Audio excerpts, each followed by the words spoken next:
Vous vous imaginez de grandir dans une famille où c'est vous et vos frères, ou vous et vos sœurs, et puis vous voyez clairement le favoritisme de vos parents, ou votre parent préfère votre sœur, votre parent préfère votre frère à vous, et ça se montre réellement, où il le montre, il ne le cache pas, il le montre ouvertement, et ça devient une culture. Tout ce que vous faites, c'est à peine remarqué. Ce que vous dites, c'est pas bon. Par contre, ce que le favori, le chouchou de la famille dit, c'est oh mon Dieu, ça c'est parole d'évangile, ce qu'il a dit. Même si c'est une bêtise, ça devient parole d'évangile parce que c'est le chouchou de la famille. Bienvenue à tous à Family Matters, la chaîne où on peut grandir et bâtir sa famille sur les principes de Dieu et aussi apporter une legacy à la next generation. Et j'espère que vous avez aimé les autres épisodes. Si vous n'avez pas encore regardé, allez chercher les autres épisodes. Ils sont très intéressants aussi. Les topics sont très intéressants. Mais pour cet épisode, j'aimerais parler de quelque chose qui me tient à cœur parce que j'en suis une, c'est parler de l'aîné. L'aîné, le rôle et la place de l'aîné au sein de la famille. Alors, vous avez vu ma peau, je viens d'une famille africaine, forcément, donc on a vraiment une culture très conservatrice, l'aîné c'est ça. Mais j'aimerais pouvoir apporter mon expérience et mon plus sur le rôle de l'aîné, que quand les parents cultivent ce rôle et cultivent la personne de l'aîné, la responsabilité de l'aîné, ça peut donner quelque chose de très merveilleux, comme moi. Non, je blague. Mais ça peut donner quelque chose de très merveilleux, de super et de merveilleux. Et l'exemple sur lequel j'aimerais me baser, le verset sur lequel j'aimerais me baser, ou plutôt l'histoire sur laquelle j'aimerais me baser, c'est l'histoire d'Ésaü et Jacob. Si vous connaissez, ou si vous ne connaissez pas qui sont Ésaü et Jacob, ce sont deux frères, des jumeaux. Ce sont les enfants d'Isaac et Rebecca, Ésaü et Jacob. Alors, l'histoire ou la dynamique qu'ils ont en tant que frères, c'est le fait que Isaac préférait Ésaü parce qu'il était chasseur, c'était un homme fort, viril, vous savez.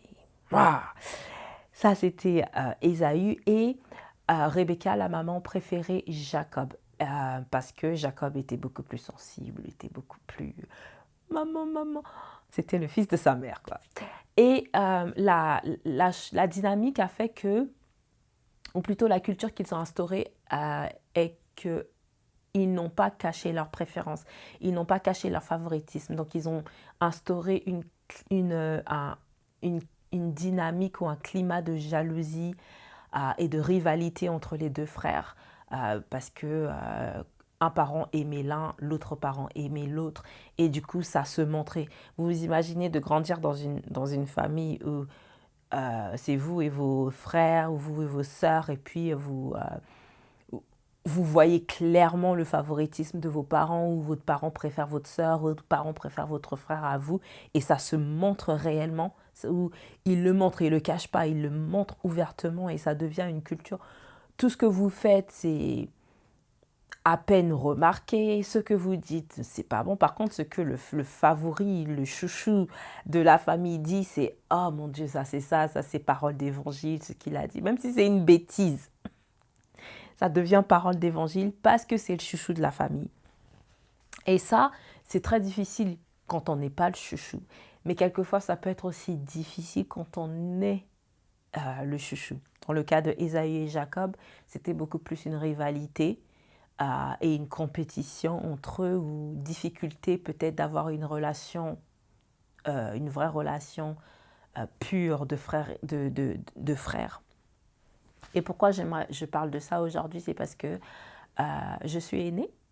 Et en tant qu'aîné, on a des droits, mais aussi des responsabilités au sein de sa famille. Et si vous êtes aîné vous-même, je pense que vous savez de quoi je parle, surtout dans les familles africaines. Je ne saurais pas dire dans les familles, dans d'autres familles de d'autres cultures, mais dans les familles africaines, il y a cette responsabilité, il y a cette pression quelquefois que l'on peut ressentir quand on est aîné, et ce poids, quelquefois, que l'on peut ressentir quand on est aîné. Pour ma part, je suis aînée de 5 frères et sœurs, donc 4 sœurs et un frère. Je suis la 6e. Et en plus de ça, je viens d'une famille divorcée. Mes parents ont divorcé lorsque j'avais 7 ans. Ils se sont séparés lorsque j'avais 7 ans, mais ils se sont séparés dans le tumulte. C'était compliqué. Ils se sont séparés en mauvais termes. À cette époque-là, on n'était que 3. Donc, il y avait moi, mon frère et ma petite sœur. Et lorsqu'ils se sont séparés, ma mère est partie en prenant ma petite sœur et mon père m'a gardé, moi et mon frère, parce qu'on était un peu plus grands. J'avais 7 ans, mon frère avait 2 ans. On était un peu plus grands et donc du coup, on pouvait s'occuper de nous. On était propres, vous voyez, dans le sens où on n'avait pas besoin de porter de couches, on n'avait pas besoin de forcément qu'on nous lave. Enfin, voilà, on était propres. Alors que ma petite sœur avait 10 mois à l'époque et du coup, elle portait encore les couches, il fallait faire le lait, elle avait besoin de beaucoup plus d'attention que nous en fait. Donc, pendant 2 ans, on est resté avec notre père et sa femme. Et ma sœur est partie avec ma mère, où leur voyage, leur parcours était tout aussi compliqué. Mais pendant 2 ans, on n'a pas eu la possibilité de voir notre mère. Donc vous imaginez pour des enfants de 7 et 2 ans qui ne voient pas leur maman du jour au lendemain, pendant 2 ans, c'est très difficile. Très, très difficile, très tumultueux et aussi traumatique. Mais j'ai vite accepté la responsabilité de grande sœur, parce que c'était que mon frère et moi, et l'environnement dans lequel on vivait n'était pas un environnement stable, n'était pas un bon environnement familial, n'était pas un environnement responsable pour élever des enfants. Mais après, je ne blâme pas mon père, il a fait du mieux qu'il pouvait. Mais c'était un environnement très difficile, traumatique, chaotique, c'était pas très, très stable. Mais donc, du coup, j'ai eu cette notion de responsabilité assez tôt en tant qu'aînée, en prenant soin de mon frère, en étant une mère pour mon petit frère. Et donc voilà, au bout de 2 ans, on est parti ensuite vivre avec notre mère à ma demande. Et j'ai pris mon frère avec moi et on a vécu avec notre mère. Les retrouvailles entre mon frère, moi et ma petite sœur ont été difficiles. Il y avait au départ cette rivalité entre mon frère, j'étais un peu plus grande, mais en tout cas entre mon frère et ma sœur, il y avait cette rivalité, cette compétition, cette jalousie du fait qu'elle ne savait pas qui on était. Elle avait 10 mois à l'époque, donc quand on s'est retrouvés, elle avait 2 ans, près de 3 ans. Donc du coup, c'était difficile pour elle de comprendre qui sont ces gens qui veulent voler ma mère. Et aussi difficile de partager maman avec 2 autres personnes, alors qu'elle avait l'habitude d'avoir maman pour elle toute seule. Difficile pour nous, du moins pour mon frère surtout, de comprendre pourquoi il y a cette difficulté, pourquoi est-ce que je ne peux pas avoir maman alors que je ne l'ai pas eu durant 2 ans, pourquoi il y avait beaucoup, c'était assez difficile. On y est arrivé par la grâce de Dieu, hein, la rivalité, elle s'est arrêtée, mais ça a pris du temps pour instaurer ou pour leur faire comprendre que qu'ils sont frères et sœurs du même ventre, frères et sœurs de même père, même mère, c'est le même sang. C'était vraiment difficile, mais on y est arrivé par la grâce de Dieu. À la suite durant toute cette période, ma mère étant seule à nous élever, il y a eu cette responsabilité sur moi en fait. J'ai vite compris la place de l'aîné, j'ai vite compris ce qu'on me demandait en tant qu'aîné. Le fait de montrer l'exemple dans tout ce que je faisais, le fait de répondre à la demande des parents ou à la demande de ma mère. Après, votre cas, ça peut être différent. Vous êtes peut-être l'aîné, mais dans une famille où vous avez vos 2 parents. moi, la situation que j'ai connue, c'était une famille avec un seul parent, ma mère en l'occurrence. Et donc j'ai vite pris cette responsabilité sur moi d'aider ma mère, de faire tout pour qu'elle soit bien, de faire tout pour pas la fâcher, de montrer l'exemple à mes frères et sœurs, de leur montrer que non, là c'est pas le moment d'énerver maman là c'est pas le moment de faire ça, ou sachant qu'elle s'est beaucoup battue pour nous, la soulager, voilà c'est le mot, vraiment tout faire, l'aider pour la soulager.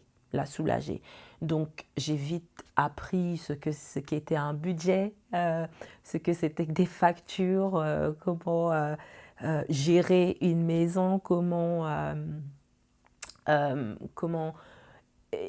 gérer une famille, comment préparer, s'occuper de la maison, faire la vaisselle, faire à manger, s'occuper des enfants, euh, être là et les aider à faire leurs devoirs, être avec eux quand ils sont malades.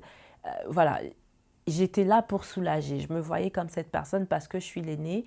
Alors il faut que j'aide ma maman. Parce que je suis aînée, il faut que je la soulage. Parce que je suis aînée, il faut que je prenne sur moi certaines tâches, certaines responsabilités. Et c'était plus un partage entre ma mère et moi. Ma mère est devenue mon amie, ma mère est devenue ma copine, mais aussi dans cette relation, il y avait toujours ce respect-là. J'ai jamais manqué de respect avec ma mère. Bien sûr, elle n'est pas là, donc vous savez pas. Mais je dirais, j'ai jamais manqué de respect à ma mère. Je n'ai jamais déshonoré ma mère ou mon père d'ailleurs. Je n'ai jamais déshonoré mon père, même en dépit de fait qu'il n'ait pas été là ou il était là vraiment très peu de fois. J'ai jamais déshonoré mon père ou voilà, j'ai jamais manqué de respect à mes parents. Je les ai toujours honorés, surtout ma mère.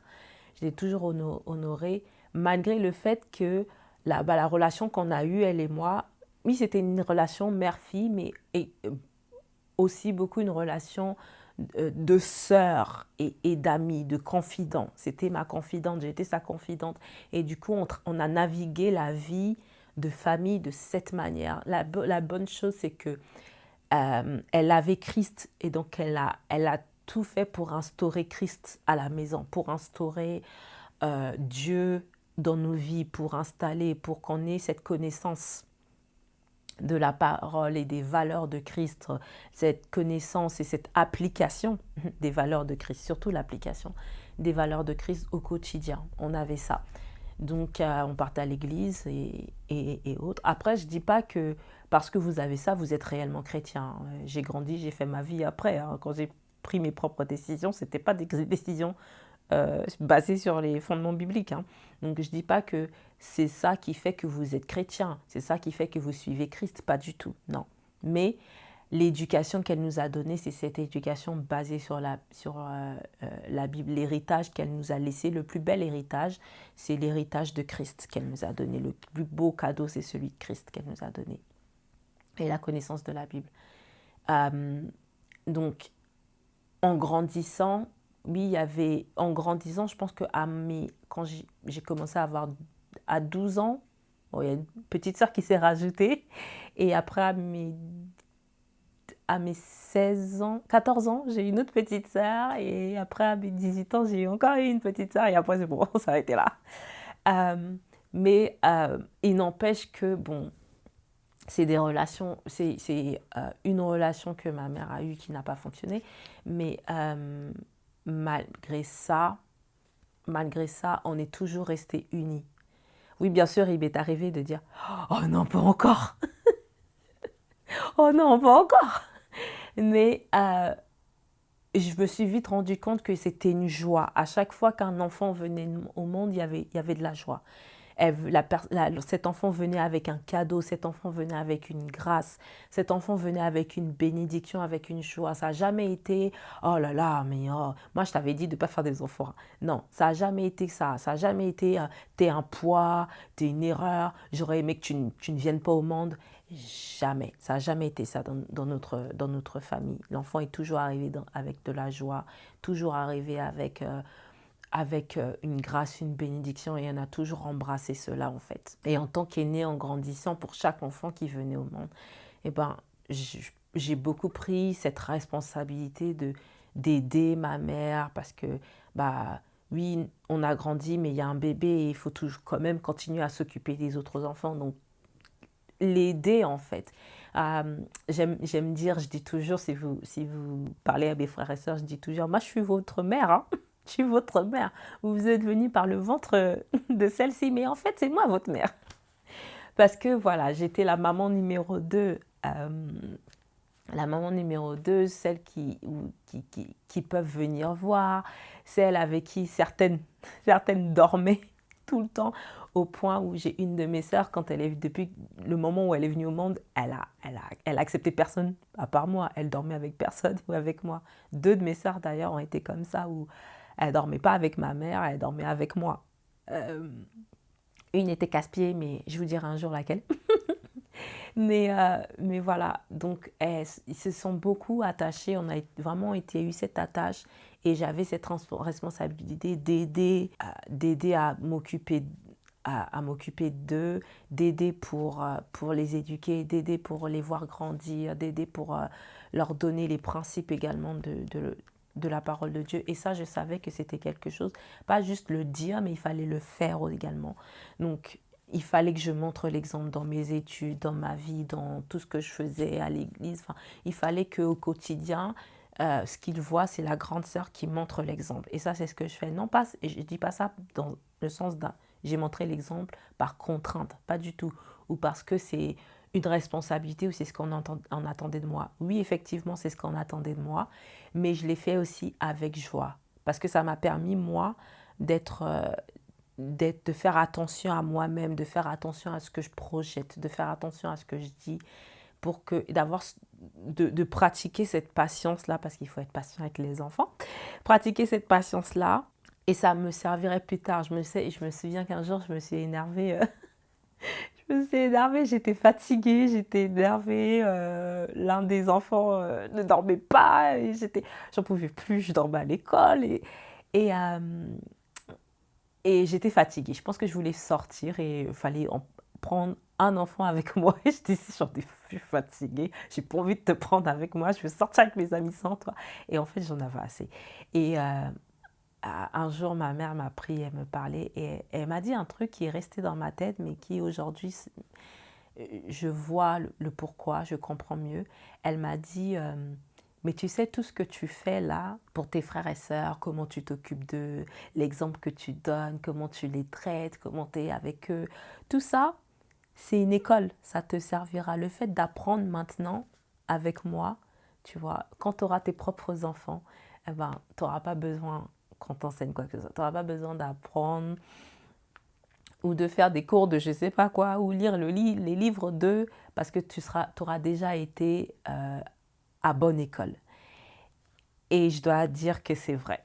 Je dois dire que c'est vrai. Ma mère a ce don qui, elle parle pas beaucoup, mais quand elle dit quelque chose, qu'elle te prend à part, qu'elle te dit les choses, c'est que il y a de la sagesse là-dedans, il faut garder ça en tête.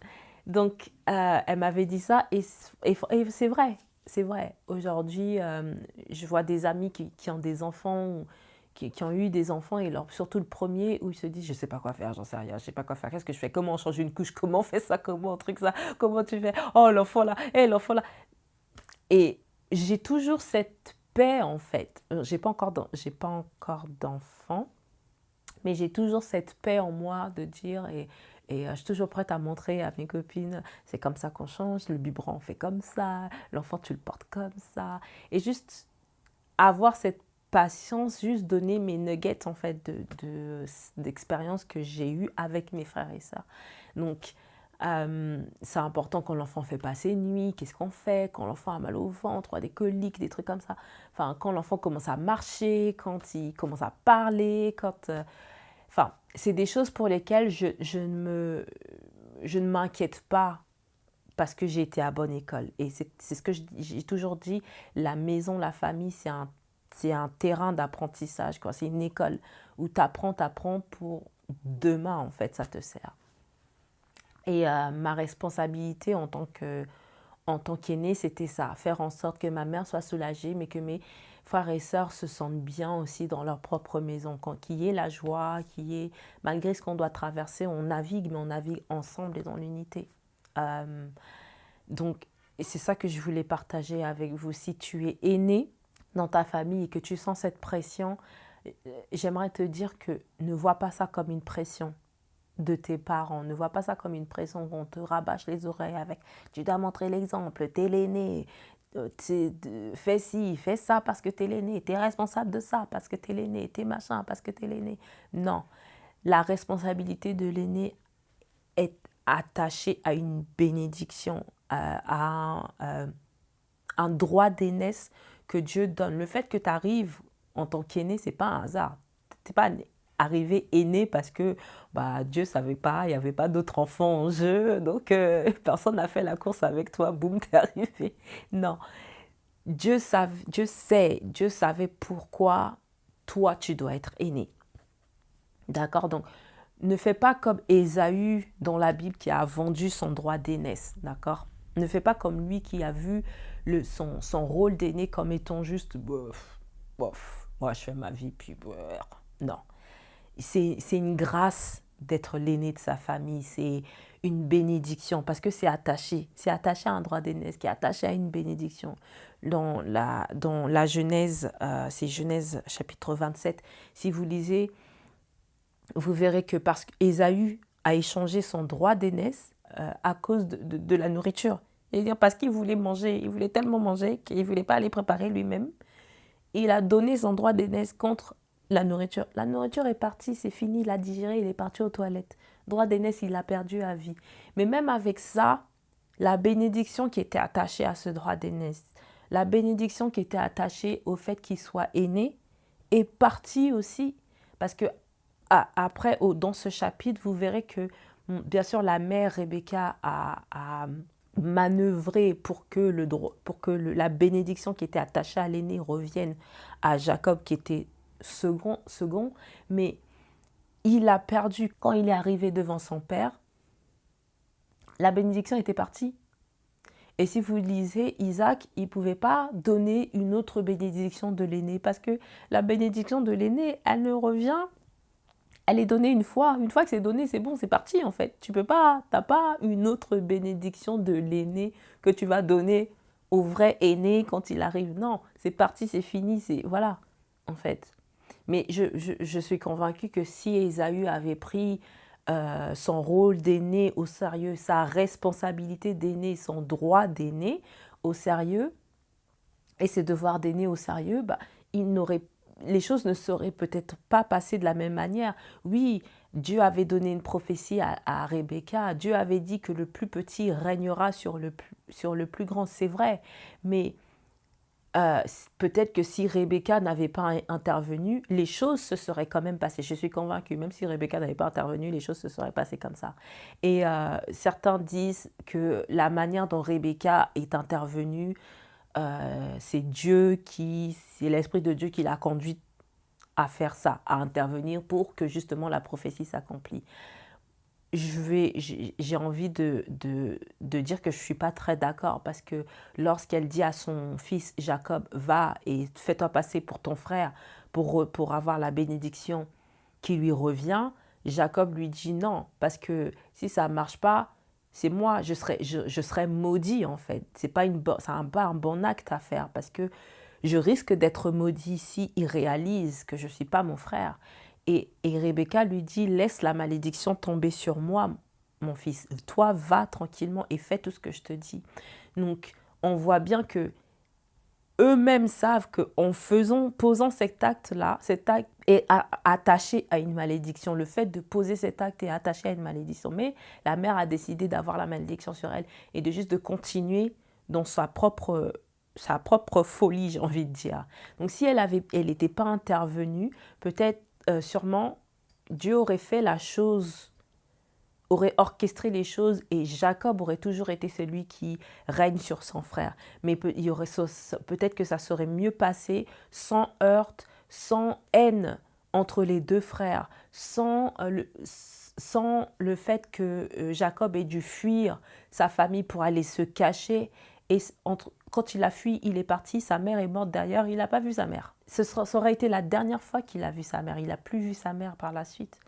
Donc, c'est important de garder, ne pas mépriser ce droit d'aîné. Sache qu'une fois que tu l'as donné, une fois que tu le méprises, que celui qui est après toi, celui qui vient après toi reprend, tu ne peux plus dire non, pourquoi toi tu te prends pour qui? Non, parce que tu as vendu ton droit d'aînesse, parce que tu as donné, parce que tu l'as méprisé.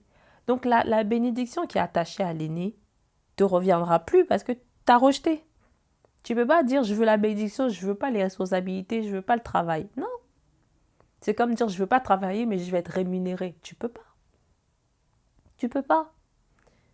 Donc ne rejette pas ça. Vois ça comme un apprentissage. Vois ça comme une grâce et une bénédiction de dire je suis un leader parmi mes frères et sœurs. Un leader pour les conduire. Et même quand je dis ça, respecte tes frères et sœurs. Ce n'est pas parce que tu es aîné que oh, moi je fais tout ce que je veux. Hein. Non. Tu ne fais pas tout ce que tu veux.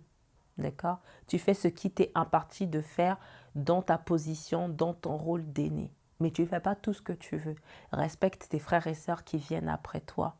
Honore tes frères et sœurs qui viennent après toi. Tu auras encore plus de poids, plus de position parce que tu les respectes, parce que tu les honores, parce que tu les conduis par exemple, parce que tu les leads par exemple, parce que tu es là pour eux, parce que tu réponds à leurs appels, parce que tu viens lorsqu'ils sont en crise, tu te réjouis pour eux, tu les aides, tu les édifies, tu navigues avec eux.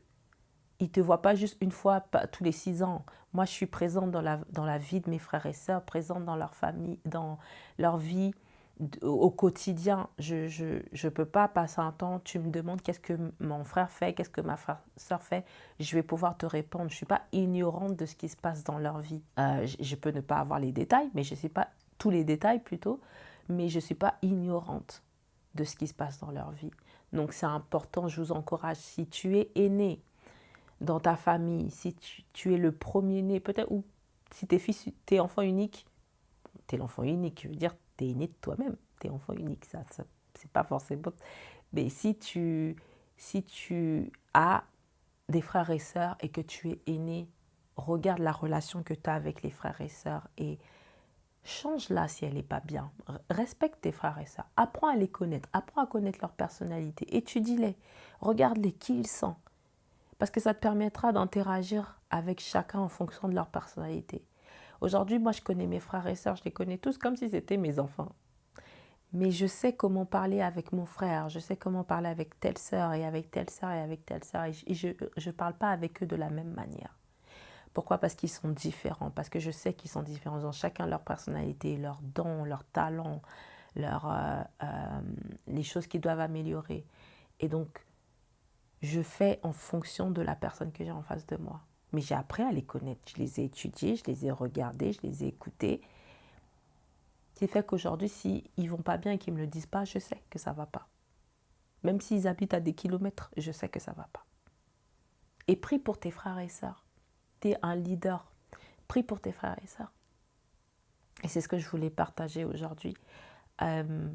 Cette position de l'aîné, c'est une grâce pour toi. C'est une position que Dieu t'a donnée, ne la néglige pas. Parce que tu ne sais pas si tu peux sauver ta famille comme ça. Je ferai un autre podcast sur ce sujet avec mes frères et sœurs, comme ça vous pouvez les entendre parler de moi. Mais je voulais vous encourager vraiment. Revois ta position. Si ce que j'ai dit t'a parlé, ce que j'ai dit t'a touché, et Dieu par cet épisode, Dieu te fait voir certaines choses dans ta famille, certaines choses entre tes frères et sœurs, et la position que tu tiens au sein de la famille, le poids que tu as en tant qu'aîné au niveau des parents, c'est très important. Ne néglige pas, ne rejette pas, ne minimise pas la grâce que tu as et la responsabilité que tu as. Embrasse-la et tu verras que ça ira mieux avec Dieu, par sa faveur, ça ira mieux. Et c'est ce que je voulais partager avec vous aujourd'hui. Donc j'espère que c'est un sujet qui vous tient à cœur également, mais en tout cas c'est le cas. Je referai un autre épisode. Dites-moi ce que vous avez appris, ce qui vous a touché dans ce message. Et on se verra au prochain épisode. N'oubliez pas de souscrire et d'appuyer, de cliquer sur la cloche pour les notifications afin que vous ne manquiez pas les prochaines vidéos. Vous pouvez repartir pour regarder les vidéos qui sont déjà là. et je vous verrai au prochain épisode. Bye family!